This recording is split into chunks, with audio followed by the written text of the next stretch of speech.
IVF ఒక అధునాతన సంతానోత్పత్తి చికిత్స. అనేక దంపతులకు తల్లిదండ్రులు కావాలనే వారి కలను నెరవేర్చుకోవడానికి సహాయపడుతుంది. ఈ రోజే ఓఎస్ఎస్ ఫర్టిలిటీని సందర్శించండి.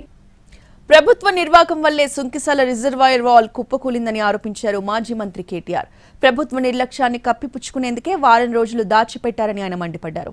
ఆగస్టు 2న వాల్ కూలిపోతే గురువారం ఎలా తెలిసిందని ఆయన ప్రశ్నించారు. ఇది మీ తప్పని మీకు తెలుసు, మీరు చేసింది తప్పని తెలుసు, ఇది మీ నిర్వాహకం వల్ల మీరు ఆగమాగం చేయడం వల్ల జరిగిందని తెలుసు.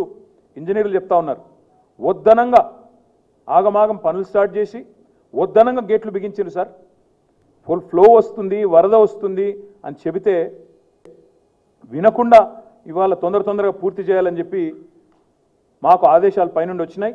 ఏవైతే పంప్ హౌస్లో పనులు పూర్తయి మోటార్ల బిగింపు జరిగే వరకు టన్నలు, అదేవిధంగా ఈ రిటైనింగ్ వాల్ ఏదైతే కట్టినారో వాటిని గేట్లు అమర్చే క్రమంలో ఆ టన్నెల్కి మీరు వరద కాలంలో పెట్టకుండా కొద్ది కాలం తర్వాత పెడదామని అధికారులు చెప్పినా వినకుండా ఈరోజు హడావుడిగా గేట్లు అమర్చడం వల్ల ఈ నష్టం జరిగింది.